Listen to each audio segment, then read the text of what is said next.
Le terme de ce premier module de formation est utilisation du mail institutionnel. Il a pour objectif général savoir utiliser le mail institutionnel pour consulter et envoyer des courriers. Les publics ciblés sont les enseignants, le personnel administratif et les étudiants de l'école normale supérieure. Les objectifs spécifiques de cette formation sont les suivants. Connaître et reconnaître un email institutionnel, savoir se connecter à Office 365 et ouvrir sa boîte mail, connaître l'environnement de Outlook, savoir consulter un message reçu, savoir saisir un mail et l'envoyer, savoir joindre un fichier à un mail et l'envoyer, et enfin savoir fermer la messagerie et se déconnecter d'Office 365. Qu'est-ce qu'un email institutionnel? Eh bien, un email institutionnel est une adresse électronique qui a la particularité d'être rattachée au nom du domaine de l'institution. Comme tout email, il permet de recevoir, de consulter et d'envoyer des courriers électroniques. La syntaxe d'email relatif à l'institution ENS d'Abidjan est le suivant. Pseudonom @nsabj.ci. NSABJ pour signifier ENS d'Abidjan. Alors, comme on le constate, le nom du domaine indique l'appartenance à l'institution ENS d'Abidjan. Quels sont les avantages d'avoir un email institutionnel? On peut citer entre autres une preuve irréfutable de l'appartenance à l'institution concernée. C'est dire que l'email institutionnel est un objet extrêmement sensible et délicat, si bien que, pour des raisons de sécurité, l'institution doit veiller à sa gestion rigoureuse, de sorte qu'aucune personne extérieure à l'institution n'en possède et que seules les personnes qui y sont en service aient le droit d'en avoir. Comme autre avantage, pour les enseignants-chercheurs, il permet de satisfaire à l'obligation d'en posséder dans le cadre de certaines activités de recherche telles que la soumission d'articles dans certains journaux scientifiques, les inscriptions en ligne à des colloques et conférences. Aussi, l'email institutionnel rehausse l'image et procure un sentiment de fierté dans les échanges de mails avec des collègues d'autres institutions. Comment se connecter à Office 365 et accéder à son mail institutionnel? D'abord, voyons les conditions matérielles. En effet, l'on doit disposer soit d'un ordinateur portable, un PC portable, communément appelé aussi laptop, soit un PC de bureau, un desktop, soit d'un smartphone, soit d'une tablette, avec une connexion Internet. Aussi, l'on doit disposer sur son appareil d'un logiciel de navigation appelé navigateur web ou browser tel que Google Chrome, Mozilla Firefox, Internet Explorer, Brave, Opera pour ne citer que ceux-là.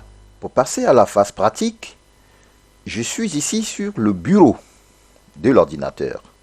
On y trouve bien souvent les icônes des différents navigateurs. Notamment sur cet ordinateur, je dispose du navigateur Firefox, dont l'icône est ici. Je dispose également du navigateur Google Chrome, dont l'icône est ici. Alors faisons le choix de Google Chrome. Pour lancer donc ce navigateur, il suffit de double-cliquer sur l'icône, comme ceci. Cette fenêtre qui est la fenêtre du navigateur s'ouvre. Je vais donc l'agrandir comme ceci. Pour accéder à l'espace de la suite Office 365, il faut commencer par saisir dans le champ des adresses URL ici. Il faut commencer par saisir l'adresse portail.office.com, puis taper la touche entrée du clavier pour valider. Par la suite, il s'ouvre donc cette fenêtre de connexion et dans le champ qui se présente à vous, vous saisissez votre email institutionnel. Exemple, adjilk@nsabj.ci. On clique ensuite sur suivant qui donne accès à cette fenêtre où il est question maintenant de renseigner le mot de passe. Le mot de passe étant confidentiel, on constate qu'à la saisie, il est crypté. On clique ensuite sur se connecter. Cela conduit à une nouvelle fenêtre où une question vous est posée, notamment rester connecté, et vous êtes invité à répondre par oui ou non. Alors, de quoi s'agit-il? Alors, sachez que répondre par oui amène le système à mémoriser votre mot de passe, de sorte à ce que pour les prochaines connexions, vous n'ayez plus à le renseigner. Mais il faut signaler qu'il y a un danger à cela. Le danger, c'est que le fait de ne plus avoir renseigné le mot de passe, on finit par l'oublier. Et quand il s'agit de se connecter à son email institutionnel via un autre poste, un autre ordinateur, on est confronté justement à se souvenir de ce mot de passe. En la matière, j'ai souvent conseillé de cliquer sur non, de sorte à s'entraîner à mémoriser son propre mot de passe, de sorte à pouvoir se connecter à son email institutionnel à partir de n'importe quel autre poste sans difficulté et éviter d'être confronté à des problèmes d'oubli de mot de passe. Il est bon de connaître son mot de passe à l'instar du mot de passe de sa carte bancaire. Pour votre première connexion, vous serez invité à changer votre mot de passe dans une fenêtre comme suit. Alors, dans le champ ancien mot de passe, vous renseignez le mot de passe actuel. Alors, attention à ne pas se tromper. Il faut respecter les caractères, les majuscules, les minuscules, tout comme les chiffres. En tout cas, tout symbole qui compose le mot de passe. On y arrive en faisant tout simplement un copier-coller de son ancien mot de passe. C'est une astuce. Alors, dans le second champ, on crée son nouveau mot de passe. Pendant la saisie de votre nouveau mot de passe, des indications en infobulle apparaîtront pour vous inviter à composer un mot de passe fort, c'est-à-dire un mot de passe composé à la fois de majuscules, de minuscules, de chiffres, voire des symboles. Ensuite, dans le troisième champ, vous êtes invité à confirmer le nouveau mot de passe, c'est-à-dire à répéter votre nouveau mot de passe, de sorte à ce qu'il soit conforme à ce que vous venez de saisir précédemment. Un conseil, optez pour des mots de passe complexes mais faciles à retenir pour vous. Une fois que cela est terminé, vous cliquez sur Envoyer pour la prise en compte de votre nouveau mot de passe. Enfin, on arrive à l'espace d'accueil de la suite Office 365. Sachez que Office 365 est une suite propriétaire Microsoft qui est composée d'un ensemble d'applications en ligne qui permet d'effectuer des travaux collaboratifs. On y trouve notamment des applications telles que Word, Excel, disons la suite bureautique de Microsoft, mais cette fois-ci en ligne. PowerPoint, etc. On y trouve même un cloud, notamment OneDrive, qui vous permet de stocker en ligne des documents. L'application qui va nous intéresser dans le cadre de notre formation, c'est Outlook. Outlook, qui est un gestionnaire de courrier électronique. Il s'agit de l'application client de courrier électronique de Microsoft. Il suffit donc de cliquer sur l'icône de cette application Outlook comme suit pour avoir accès à son espace de messagerie. Alors nous sommes ici dans ma messagerie. Son environnement se présente comme suit. Vous avez sur votre gauche des rubriques telles que la boîte de messages, la boîte de réception, les brouillons, les éléments envoyés, c'est-à-dire les courriers que vous envoyez. En cliquant ici, on le verra. Des courriers indésirables, c'est-à-dire les spams, les éléments supprimés, etc.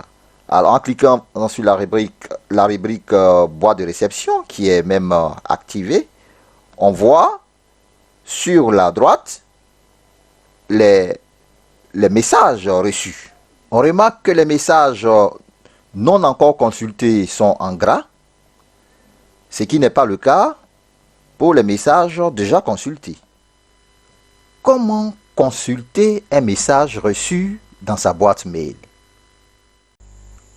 Revenons donc à notre boîte de messagerie. Alors dans la boîte de réception, on constate que nous avons reçu 2 messages non encore lus. Le premier est un message que je me suis envoyé de mon compte Gmail, donc dans mon compte institutionnel, pour faire la démonstration. Le second est un message reçu de M. Kwadio Nguessan, Raoul. Alors, nous faisons remarquer que ces 2 messages portent un symbole, notamment un trombone, que nous voyons ici, là, un trombone. Et il en est de même pour le second message reçu de M. Kwadio Raoul. Alors cela signifie que ces messages portent des fichiers joints. Commençons par consulter le premier message, notamment celui que je me suis envoyé via mon compte Gmail. Pour cela, il suffit de cliquer sur le message et il s'affiche à sa droite le contenu. Nous lisons comme contenu textuel 6 juin, le document de cours demande des bonnes réceptions. Il est accompagné, il est joint donc à ce message un fichier que nous voyons ici, un seul fichier d'ailleurs, qui est celui-ci. Alors comment consulter un fichier joint à un message? Pour le faire, il faut d'abord le télécharger. Donc pour le télécharger, il faut aller donc au message attaché, au fichier attaché du moins, et cliquer sur la flèche télécharger, comme suit. Sur cette petite flèche là, nous voyons bien en infobulle télécharger, et cliquer là-dessus pour amorcer le téléchargement. Nous voyons au niveau de la barre donc de téléchargement le fichier qui est en train d'être téléchargé. Alors le téléchargement étant fini, pour accéder justement donc à ce fichier, il suffit de cliquer sur cette flèche au niveau de la barre de téléchargement qui donne lieu à une liste déroulante dans laquelle il suffit d'aller à la rubrique affichée dans le dossier comme suit, de cliquer et donc d'ouvrir le dossier téléchargement qui est ce dossier là où tous les fichiers qu'on télécharge sur internet sont enregistrés. Nous voyons ici le fichier que nous venons de télécharger qui se nomme architecture des ordinateurs et fonctionnement, qui est sélectionné à ce niveau. Alors nous allons déplacer le fichier en question à un endroit indiqué. Pour ce faire, nous le sélectionnons et nous faisons CTRL X pour le couper, donc le supprimer du dossier de téléchargement, comme suit. Et nous allons le coller dans le dossier indiqué. Pourquoi faire CTRL X, c'est-à-dire couper? Eh bien, couper permet donc de supprimer le dossier, le fichier en question du dossier téléchargement, plutôt que de faire copier, qui garderait copie dans le dossier téléchargement et une autre copie dans le nouveau dossier où j'irai le coller. Ça donne lieu au fait que le fichier se retrouve à 2 endroits sur notre ordinateur et cela devient inutile en termes de gestion d'espace mémoire. C'est pourquoi il est préférable de faire CTRL X pour couper ici et nous allons par exemple ici au dossier architecture pour le coller comme ça. Alors il est collé, d'ailleurs le fichier existait déjà dans mon dossier, bon c'est pas bien grave. À partir de ce moment on peut bien l'ouvrir et le consulter comme il se doit. À présent, consultons le deuxième message reçu, celui de M. Kwadio Nguessan Raoul. Un clic sur ce message donne accès à son contenu. Nous lisons bien ici « Bonjour, 6 juin, le lot 3 ». Il s'agit d'un ensemble de fichiers que M. Raoul m'a envoyé. Donc, nous percevons ici les fichiers joints en question. Pour voir l'ensemble de ces fichiers, il suffit de cliquer sur cette flèche-là, parce qu'il y en a suffisamment, 11 fichiers qui ont été joints à ce message, que nous passons en revue ici. Alors, comment consulter donc ces fichiers? Comme tout à l'heure, il faut les télécharger. Alors, les télécharger un à un pourrait prendre du temps inutilement d'ailleurs. En la matière, il y a la possibilité de les télécharger tous à la fois. Donc, tout à fait en bas, l'on constate des liens, tels que télécharger tout, tout enregistré dans OneDrive. Alors, c'est le lien télécharger tout qui va nous intéresser. Justement, ce lien permet de télécharger tous ces fichiers à la fois.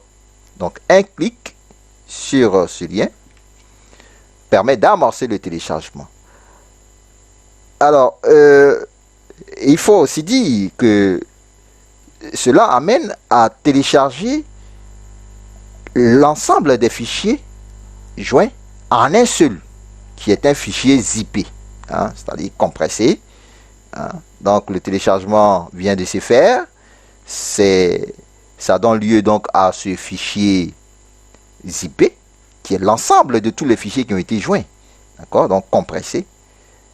Un clic sur la flèche ici, donne lieu à la liste déroulante, comme tout à l'heure, en allant à afficher dans le dossier, donne accès au dossier de téléchargement, où se trouve le fichier zippé que nous venons de télécharger ici. Alors, comme tout à l'heure, nous allons couper en faisant CTRL X pour le déplacer et le supprimer d'ici. Nous allons le mettre dans ce dossier, l'O3, que j'ai créé pour la circonstance, en faisant CTRL V. Voilà, le dossier, le fichier est ainsi collé. Ensuite, nous allons procéder à le décompresser. Pour cela, je fais clic droit sur le fichier zippé et je vais dans la liste déroulante qui s'affiche là, à la rubrique extrait ici, pour extraire tous les fichiers qui m'ont été envoyés en une seule fois. Voilà, à partir de ce moment, je peux accéder à chacun de ces fichiers. Comment répondre à un message reçu dans sa boîte mail? Revenons donc au message reçu par M. Kwadio Raoul, qui est affiché comme suit. Alors, pour répondre à ce message, il nous suffit donc de faire descendre la barre de défilement, ce message, pour accéder au bouton répondre. Un clic sur ce bouton répondre donne accès à cet espace avec un premier champ A. Dans ce champ, on indique l'email du destinataire. Alors ici, vous avez par défaut déjà inscrit l'email du destinataire. Ici, M. Kwadio Raoul. En effet, il s'agit de répondre. Donc, en cliquant sur le bouton répondre, de façon automatique, l'email du destinataire s'insère dans le champ A. Il s'agit du champ consacré à l'email du destinataire. Alors ensuite, dans cet espace, nous saisissons le contenu du message que nous voudrons bien lui transmettre. Alors, je vais me contenter ici d'accuser réception, message, en tapant fichier l'O3 bien reçu, merci. On constate également que mon message est accompagné d'une signature que je n'ai pas saisie. Alors, il s'agit d'une signature que nous faisons générer de façon automatique.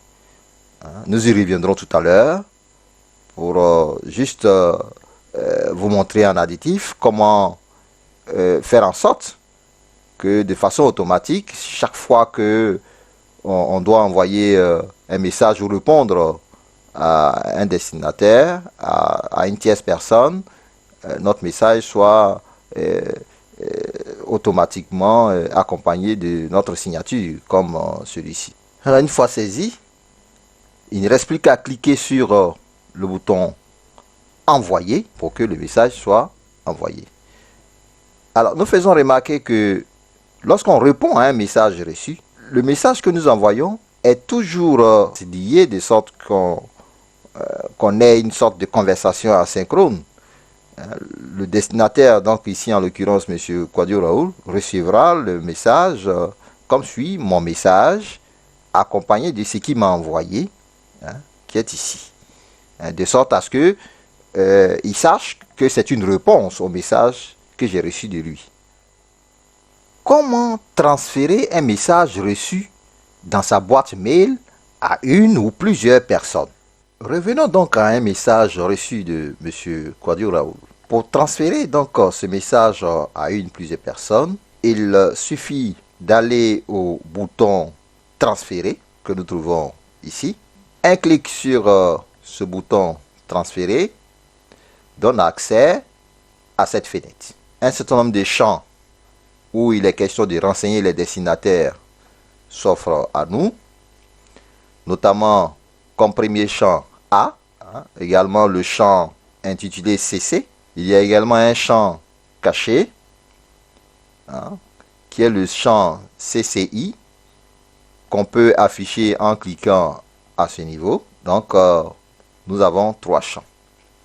Pour l'heure, nous allons nous intéresser au premier champ, qui est le champ pour les destinataires principaux. Par la suite, nous parlerons des champs CC et CCI. Je vais donc transférer le message reçu de M. Kwadio Raoul dans mes comptes Gmail et Yahoo, comme suit.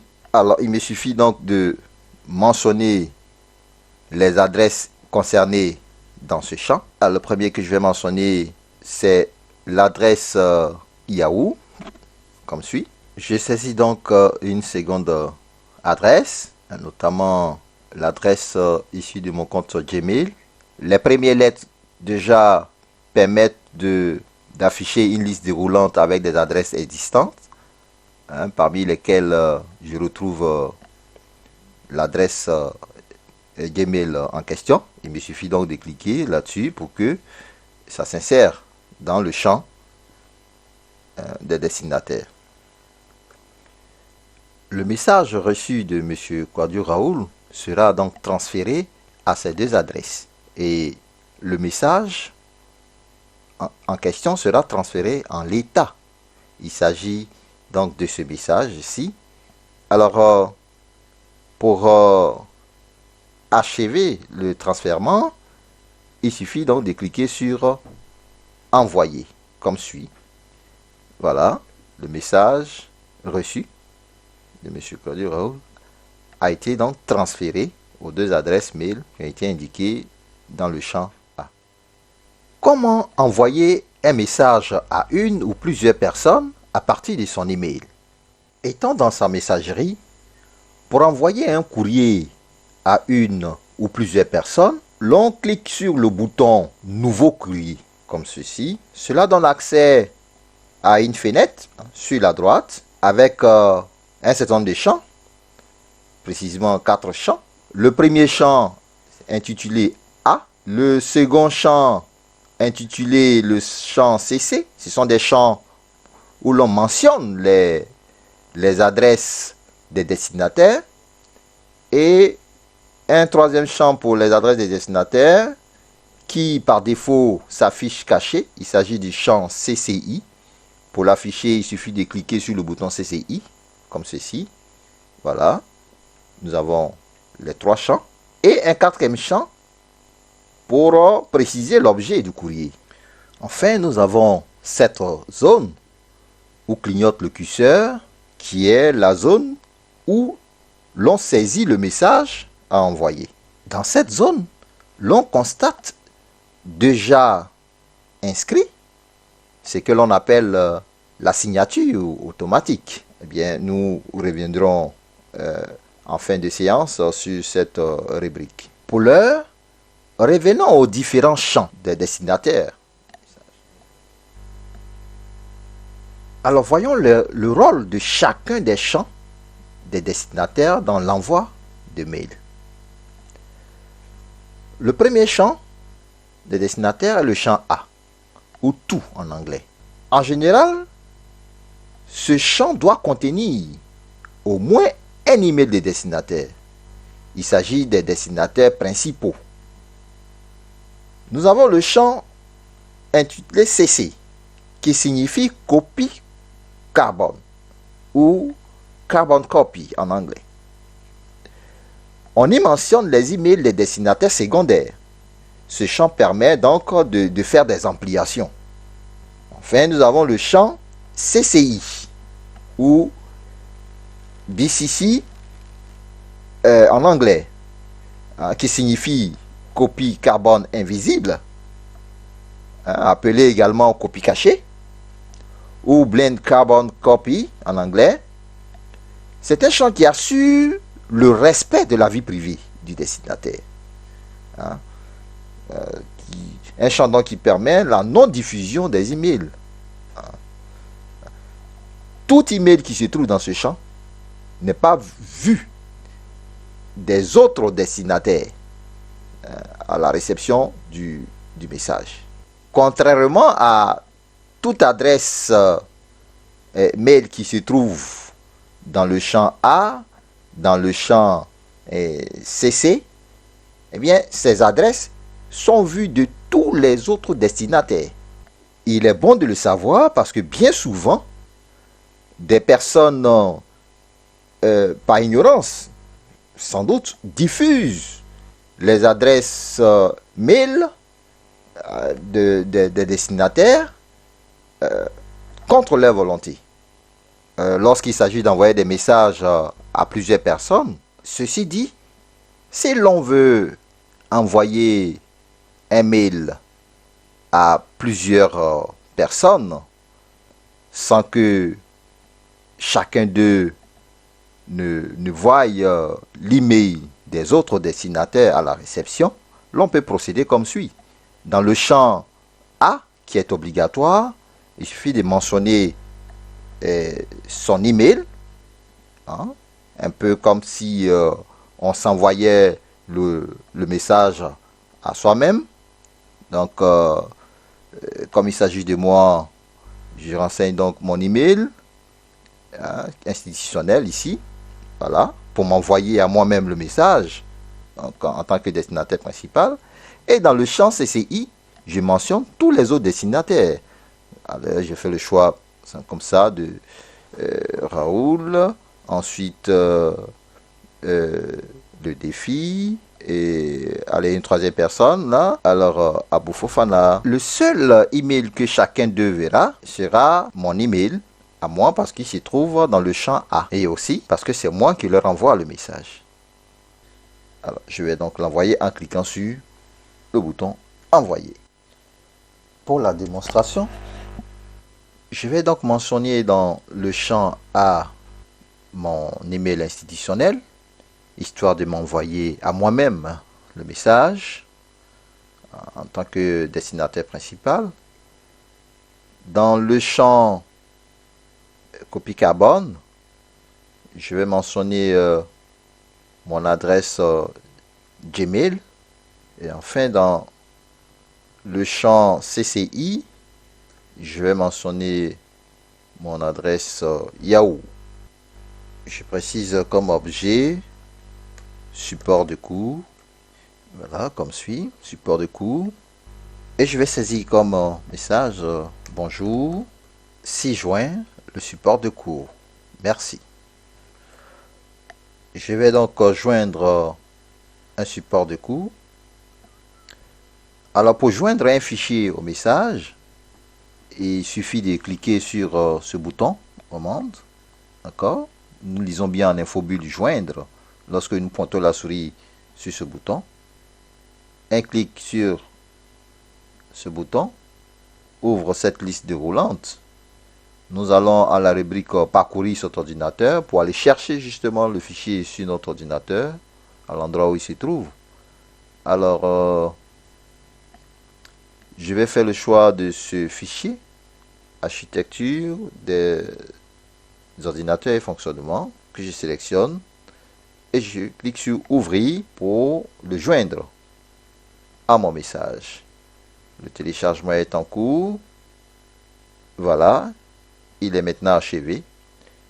Le fichier est donc bien joint à mon message. Il ne me reste plus qu'à cliquer sur envoyer pour l'envoyer. Alors au passage, avant donc de cliquer sur envoyer, je voudrais préciser que si à ce stade de message vous ne voulez plus l'envoyer, il faut cliquer sur abandonner pour annuler le processus.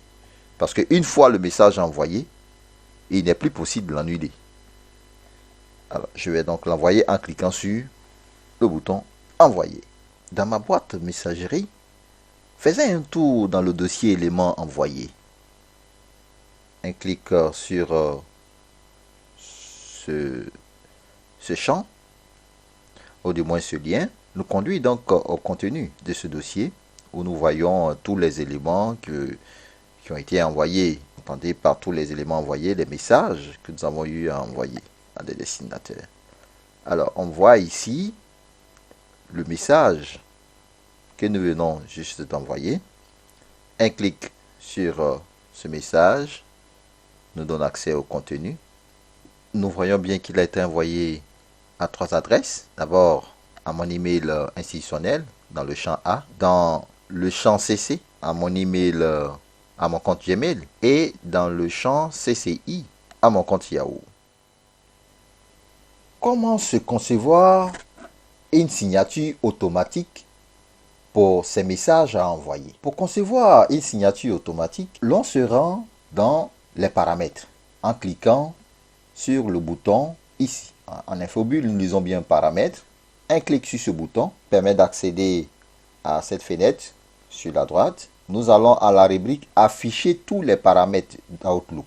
Un clic sur cette rubrique permet d'accéder à l'ensemble des paramètres à renseigner. Alors, l'on va sur la rubrique composer et répondre. On clique sur cette rubrique composer et répondre. Cela nous permet d'accéder justement à l'espace où l'on conçoit une signature électronique. Alors vous voyez bien que j'ai déjà conçu ma signature électronique ici, que je vais juste modifier pour la démo. Alors je vais juste ajouter à ce niveau ingénieur techno-pédagogue accrédite. Ensuite, on n'oublie pas de cocher la rubrique ajouter automatiquement ma signature au nouveau courrier que je rédige. Également de cocher la seconde rubrique ajouter automatiquement ma signature au courrier que je transfère ou auquel je réponds. De cette façon, chaque fois que vous avez à rédiger un nouveau courrier ou à répondre à un courrier ou à transférer un courrier, votre signature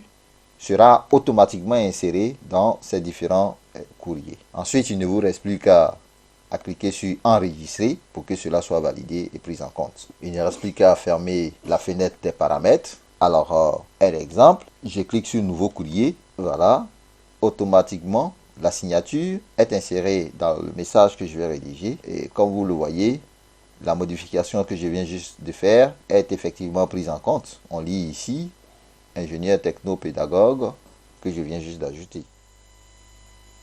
Comment se déconnecter de la messagerie et de Office 365? Pour se déconnecter de la messagerie, il suffit de se rendre sur son avatar, ici, à ce niveau, et de cliquer sur cet avatar, ce qui donne accès à une liste déroulante, et d'aller à la rubrique déconnexion. Un clic sur cette rubrique permet de se déconnecter de la messagerie. Alors nous notons bien dans cette fenêtre que nous sommes déconnectés de notre compte et qu'il est conseillé même de fermer toutes les fenêtres de navigation. Alors je vais donc fermer cette fenêtre de navigation. Alors on va procéder à se déconnecter de Office 365. Pour ce faire, on se rend encore une fois à son avatar, à ce niveau.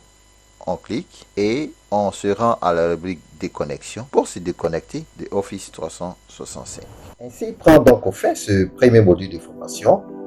Il ne me reste plus qu'à vous souhaiter un très bon apprentissage et espérer que ce tutoriel vous aidera à faire bon usage du mail institution.